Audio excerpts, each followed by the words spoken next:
تو یہ جو اخلاق کی بھی بات ہے، دیکھو اللہ تعالیٰ نے اب آج کل لبرل اور سیکولر لوگ میاں بیوی کو جوڑنے کے لیے نا ایک تحریک چلا رہے ہیں، محبت سے رہو، محبت سے رہو، محبت سے رہو، محبت سے رہو، ایک دوسرے کی رسپیکٹ، ایک دوسرے کی عزت۔ بعض عورتیں بہت زیادہ خراب زبان کی ہوتی ہیں، جیسے بعض مرد بھی ہوتے ہیں۔ اب لوگ کہتے ہیں مرد ہے تو عورت کیا کرے گی؟ سربراہ پہ کبھی نہیں ہاتھ اٹھایا جاتا، خوب سمجھ لو۔ اگر مرد کو یہ رائٹ ہے کہ انتہائی شدید ضرورت میں عورت پہ ہاتھ اٹھائے تو کہتے ہیں پھر عورت کو بھی رائٹ ہے۔ ہم کہتے ہیں نہیں، عورت کے پاس یہ رائٹ نہیں ہے۔ ایک عیسائی سے میرا مناظرہ ہوا، پادری سے، میں نے کہا عورت یہ کر رہی ہو، کیا کرے گا؟ کہنے برداشت کرے۔ میں نے کہا اللہ کے بندے، وہ بات کر جو کامن سینس کی ہو۔ آپ کے ماں باپ کو گالیاں دے رہی ہے وہ، آپ کیا برداشت کرو؟ تو بس وہ برداشت ایسا نہیں ہے بھائی۔ جب سربراہ بنایا ہے تو وہ سربراہ نہیں ہوتا جس کے پاس اپنے آرڈر کو نافذ کرنے کی طاقت نہ ہو، نہیں ہے۔ لہذا جن کو اچھی عورتیں مل گئیں ان کے تو مزے ہیں، جن کو تھوڑی سی آڑی ترچھی ملی وہ تو بیڑا غرق۔ وہ کہتا ہے یار میں خان ساما زیادہ اچھا تھا۔ سمجھتے ہو کہ نہیں سمجھتے؟ جہاں ہمیں قرآن و سنت میں یہ ملتا ہے کہ نبی صلی اللہ علیہ وسلم جہاں سے امی عائشہ برتن سے منہ لگا کے پانی پیتی، نبی صلی اللہ علیہ وسلم بھی وہیں سے پانی پیا کرتے تھے۔ جہاں ہمیں یہ ملتا ہے کہ آپ صلی اللہ علیہ وسلم نے پوری زندگی کبھی کسی زوجہ پر ہاتھ نہیں اٹھایا۔ جہاں ہمیں یہ ملتا ہے کہ نبی نے فرمایا تم میں سب سے اچھا وہ ہے جس کے اپنے گھر والوں کے ساتھ اخلاق اچھے ہیں۔ یہ سب باتیں بالکل صحیح حدیث سے ثابت ہیں، لیکن وہاں ہمیں قرآن میں یہ بھی ملتا ہے واللاتی تخافون نشوزہن، جو بیوی جائز باتوں میں تمہاری اطاعت نہیں کرتی، تو پہلا تو اللہ نے حکم دیا بھئی برداشت کرو۔ اللہ نے فرمایا پھر بھی اگر ناقابل برداشت تکلیف دے رہی ہے تمہیں وہ، تو پھر اللہ نے 3 اسٹیپ بیان کیے۔ فَعِظُوهُنَّ، پہلا اسٹیپ اللہ نے بیان کیا محبت سے سمجھاؤ، نصیحت کرو۔ دوسرا اسٹیپ اللہ نے بیان کیا پھر بھی اگر باز نہیں آتی اور تمہارے لیے اس کے اس عیب کو برداشت کرنا ممکن نہیں ہو رہا، اتنی سخت اذیت دے رہی ہے تمہیں، وَاهْجُرُوهُنَّ فِي الْمَضَاجِعِ، تو اس سے دوری اختیار کر لو، ناراض ہو جاؤ، روٹھ جاؤ۔ پھر بھی بعض خواتین پہ اثر ہی نہیں پڑتا آپ کے ناراض ہونے سے، پھر اللہ نے کیا فرمایا وَاضْرِبُوهُنَّ، پھر ان پر ہاتھ بھی اٹھا سکتے ہو۔ تو یہ بھی تو اسلام ہے۔ ایک اپنے اندر نا ایک کوالٹی پیدا کرو، کسی کے رونے سے کبھی متاثر نہ ہو۔ جس نے یہ کوالٹی پیدا کر لی نا، لوگ تو کہیں گے سخت دل، پتھر،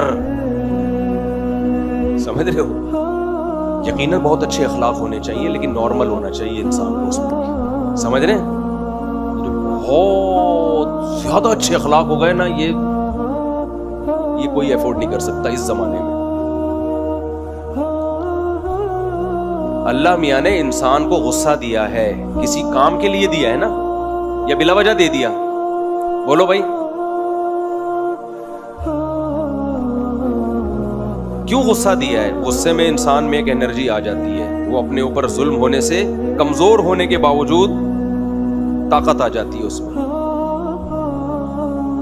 اور سامنے والا طاقتور ہونے کے باوجود اس سے ڈرنے لگتا ہے۔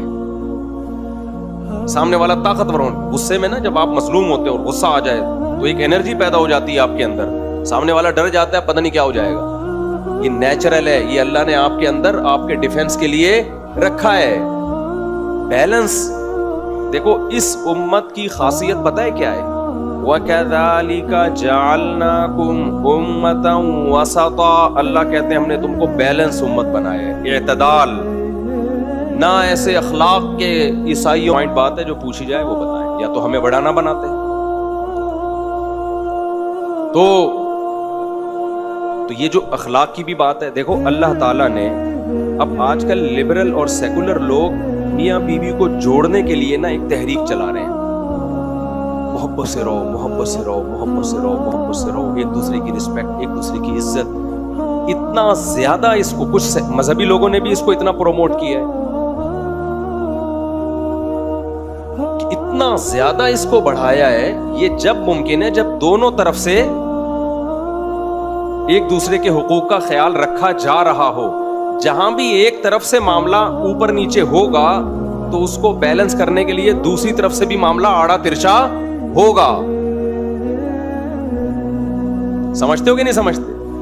جہاں ہمیں قرآن و سنت میں یہ ملتا ہے کہ نبی صلی اللہ علیہ وسلم جہاں سے امی عائشہ برتن سے منہ لگا کے پانی پیتی، نبی صلی اللہ علیہ وسلم بھی وہیں سے پانی پیا کرتے تھے. جہاں ہمیں یہ ملتا ہے کہ آپ صلی اللہ علیہ وسلم نے پوری زندگی کبھی کسی زوجہ پر ہاتھ نہیں اٹھایا. جہاں ہمیں یہ ملتا ہے کہ نبی نے فرمایا تم میں سب سے اچھا وہ ہے جس کے اپنے گھر والوں کے ساتھ اخلاق اچھے ہیں. یہ سب باتیں بالکل صحیح حدیث سے ثابت ہیں، لیکن وہاں ہمیں قرآن میں یہ بھی ملتا ہے واللاتی تخافون نشوزہن، جو بیوی جائز باتوں میں تمہاری اطاعت نہیں کرتی.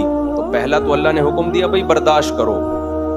سب چیزیں دنیا میں انسان کو نہیں مل جاتی، کبھی کوئی مسئلہ کھڑا نہیں ہوا. ہمارے یہاں عورت کو پتہ ہے، میں ایسی عورتوں کو جانتا ہوں نامرد آدمی ہے، پتہ ہے کبھی بھی زندگی میں اولاد نہیں ہوگی، 20 سال اس نامرد کے ساتھ گزارا کیے کہ اللہ اللہ کر کے تو شادی ہوئی تھی، اب اگر اس سے ڈیورس لی ہم نے تو جائیں گے کہاں ہم، طلاق کا دھبا لگے گا. اور پھر اس کا صلہ اس بیچاری عورت کو یہ ملا کہ 20 سال کے بعد اسی مرد نے شک کرنا شروع کر دیا کہ یہ اتنی عافیت کے ساتھ میرے ساتھ 20 سال گزار کیسے دیے، ایسے تو نہیں اس کے غلط تعلقات ہیں. یعنی اس کی وفا کا یہ صلہ دیا اس کو. سمجھتے ہو کہ نہیں سمجھتے ہو؟ تو سوسائٹی کا وہ حل اصلاح کا بتاؤ جو اسلام نے دیا ہے، جو فطرت سے میچ کرتا ہے. کہیں بھی لمٹ کو کراس کرنے کی کوشش مت کرو. سمجھتے ہو؟